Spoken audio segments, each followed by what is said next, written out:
ሰላም ተዚሃሊሲ ለከ ብዙሕ ነገር ኢኻ ትኸስር ብዙሕ ነገር ትስእን ማለት ኢና ያው ችግር ናይ ዓድናሲ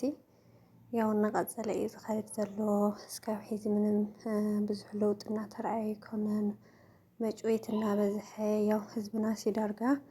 ሓደ ብሓደ ያው እናተወድኡ እዮም እና ንህፃን ሓውና እናቐደማን መንግስቲ ሰማይ የዋርሶም።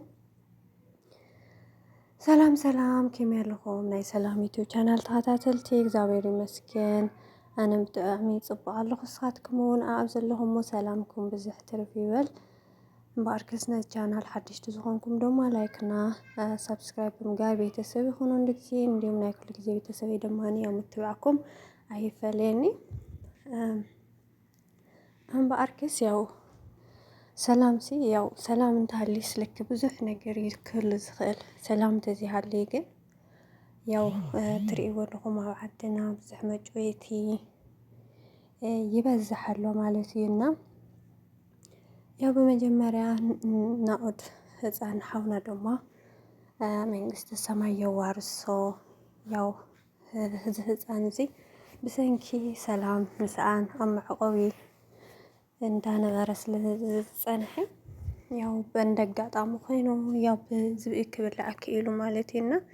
ያው ኩሉ ፍቃድ ናይ ኣምላኽ እንተይ ዝኸውን ነገር ግን ደማኒ ሰላም እንተዘይሃልዩ ድማ በቲ ሰላም ዝስእኖ ደማኒ ያው ብዙሕ ችግርን መከራን ከዓ ይበዝሕ ማለት እዩና እስኪ እግዚአብሔር ኣምላኽ ሰላምና ይመልሰልና ፍቅሪ ይመልሰልና ዓድና ሰላም ይግበረልና። ያው ከምቲ ትፈልጥዎ ትግራይ ዓድና ያው ብዙሕ ሰላም ካብ ዘይትረክብ ያው ዓመታት እንዳቁፀረት እያ ዝኒኣ እና እስኪ ኩልና ያው ብፀሎት ሰላም ንኽምለስ እግዚአብሔር ይቅረ ንኽብለና ደሞ ያው በቢ ሃይማኖትና ፀሎት ጌርና ሰላም ንክኾነልና በዚ ኣጋጣሚ ይምነ ማለት እዩና እዚ ታዋቂ ቲክቶከር ደማኒ ብጣዕሚ ፅቡቅ ስራሕቲ እንዳሰርሐ እዩ ነይሩ። እንደ ኣጋጣሚ ግን ኣብ ሚድያ ከም ዝረኣኽዎ ተጨው ይብልዎ ኣለውና ያው እቲ ግዜ ሲ ተዓድናስ በቃ እንዳፍረሐ ይኸይድ ኣሎ እናፍረሐና ይኸይድ ኣሎና ፅቡቅ ስራሕ ብዙሕ ስራሕትታት ተኽእሎ ዘለዎ ቆልዓ እዩ ነይሩ እና ኣድናቂቱ እየ ነይረ ኣነ እንደ ኣጋጣሚ ግን ድማ እቲ ዜና ደስ ዝብል ኣይኮነን ዝሰማዕኽዎ ተጨው እንዳተባሃለ ኣብ ሚድያ ክዝርጋሕ ርኤዮና ብዝኾነ ያው እግዚአብሔር ኣምላኽ ኣብ ጎኑ ይኹን ሰላምና ይመልሰልና። በዚ ሕዚ ሰዓት ያው ሰብ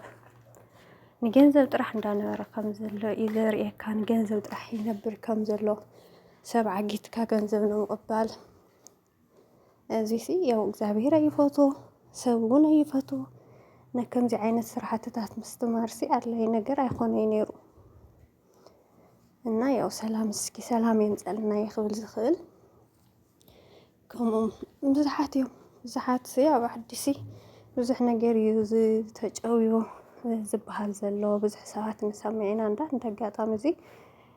ሕዚ ስለ ዘውፃእኽዎ እምበር ብዙሓት እዩ ተጨውዩ ከምዚ ኮይኑ ዝበሃል ዘሎ በዚ ሕዚ ግዜ በተለይ ሲ ብዙሕ ነገር ኢኻ ሕማቓት ትሰምዕ እና እግዚአብሔር ናብ ልቦና ይምለሰልና ሕማቕ ስራሕቲታት ተስተማሪና ዘለና እውን እግዚአብሔር ልቦና ይዓድለና እሞ ናብ ልብና ተመሊስና ፅቡቅ ስራሕ ንክንሰርሕ እግዚአብሔር ይርድአና ይሓግዘና ክብል ይደሊ ያው ሂወት ብገንዘብ ጥራሕ ኣይኮንካን ትነብር ካብ ጨዊኻ ንሰብ ከምዚ ገንዘብ ስደድ ኢልካ ካብ ትበልዖ ገንዘብ ሲ ለሚንካ ኣፅሪግኻ 10 ድዩ 20 ድዩ ሳንቲም ዘይትኸውን ዕለታዊ መነባብሮኻ ዕለት ዳቦኻ ረኺብካ ምሕዳር እዩ እቲ ዝበለፀ ነገር እግዚአብሔር እውን ዝፈትዎ ስራሕ ሲ ከምኡ እዩና ለሚንካ ብሌብነትና ብሕማቕ ስራሕ ተስተማሪኻ ትበልዖ ገንዘብ ግን ምንም ጥቕሚ እውን የብሉን እዩ ንትርፊ ንዓኻ ሂወትካ ክድምረካ ንሒዙ ይመስለና ይኾን ያው መጨረሽኡ ግን ውፅኢቱ ኣዝዩ ሕማቕ እዩ ዝኸውን እቲ ሰላም ምስኣን ከይኣክል ያው ጨዊኻ ንሰብን ንወለድን ንቤተሰብን ምጭንናቕ ሲ ኣዝዩ ኣድላይ ኣይኮነን ሕማቕ ነገር እዩና እግዚአብሔር ብዝኾነ ልቦና ይዓድለኩም ክብል ይደሊ። ሰላም ከዓ ይመልሰልና። ሰላም እንተሃልዩ ስደት እውን ክሓፅር ይኽእል። ስደት እውን ሰብ ኣይወፅን። ሰላም ተተስኢኑ ግን ያው ምንም ዕረፍቲ ክረክብ ይኽእል። እቲ ህዝቢ ኩሉ ኣብ ጭንቀትን ኣብ ፍርሓትን ናብ ስግኣትን እዩ ዝነብርና። ያው ሎማዓንቲኒ ተወሰኑ ሰባት ክጭወዩ ከለዉ ያው ፅባሕ እውን ናይ ሕድሕድ ገዛኻ ክኣትወና ስለ ዝኽእል እግዚአብሔር ካብዚ ከምዚ ነገራት የድሕነና። እግዚአብሔር ከዓነይ ከምዚ ወዲ ከምዚ ወግዕታት እግዚአብሔር የጥፍአልና፣ ሰላም ናይ የምፀልና ክብለኩም ይደሊ ማለት እዩ። ያው ህፃን ናኦድ እውነይ ብዙሕ ዓመታት ኣብ መዕቆቢ ይነብር ነይሩና ብሰንኪ ኩናት ዘምፅኦ ተመዛቢሎም ይነብሩ ነይሮም እና ያው ሎሚ ብኡ ኮይኑ ኣሎ ኣስጋእየ ካብኡ ከዓ ነቲ ካሊእ እውነይ ናብ ካሊእ ገዛ እውን ክኣቱ ስለ ዝኽእል ከንኳሕኳሕ ስለ ዝኽእል እግዚአብሔር ያው መንግስቲ ሰሚዑ ነናመረበቶም ክምልሶም ያው ፍትሒ ንህዝብና ክረክብ ኣለዎ። ያው ፍትሒ ልቦና ይዓድሎም ዞም መራሕትታት እውን ተቸገረ ሰብ ንኽረድኡ ናብ ዓዱ ክምልስዎ ተቸጊሩ ኣብ ጭንቀትን ኣብ ፍርሕን ዝነብር ዘሎ ህዝብናና እና ፍትሒ ንተመዛበልትና እና ብዙሕ ፅቡቅ ስራሕትታት እናሰርሑ ዝርከቡ በዚ ሰዓት ፅቡቅ ስራሕቲ እናሰርሑ ዘለዉ ንኣስ ከፅናዕና ኣይኽእል እዩ እናበሉ ብሳንቲም እውን ብዙሕ ነገር ዘተባብዕዋ ዘለዉ ኣዶና ኣዶ ድማኒ ያው ኣድነቕቶም እየ ብዝወፀ ይተክአሎም እግዚአብሔር ያው ንዝሃበሲ እግዚአብሔር ይሃቦ እዩ እሞ ብዝወፀ ይተክአሎም ፅቡቅ ስራሕ እዮም ዝሰርሑ ኣለዉ። ይሕጉስኻ ብሓደ ወገኑ እውነይ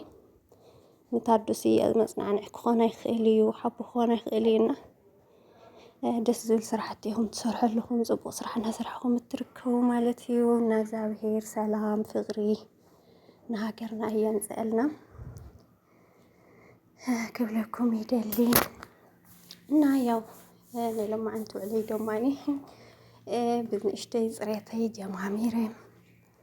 ፅሬትና ጀሚርና ደማኒ ያው ነዚ መስል ጌርና ንእሽተ ፅርሪ ብልና ናብ ክሽኔና ኣቴና ደማኒ ሻሂና ክንሰቲና ማለት እዩ። ወዲና ስለ ዝኾና ስራሕ ያው ገጣም እታ ታሕቲ እንዳቀረፅኩ ስለ ዝፀናሕኩ እዩ እምበር ገዛይ ንሳ ጥራሕ ይኮነት ላዕሊ ታሕቲ 3 ደብሪ እዩ ላዕሊ ታሕቲ እና ያው በብኦቱ በብሰዓቱ ግን ዘፅሪ ታሕቲ ተፅሪ ላዕላይ ድሓር ከፅሪ ይኽእል እየ ችግር ዘለዎ ይኾነን እዩ እና እዚ ድማ ሻሂ ሓሊበይ ክሰትየ ያው ናብ ምሳሕ ምስራሕ ክኣቱ ስለ ዝኾንኩ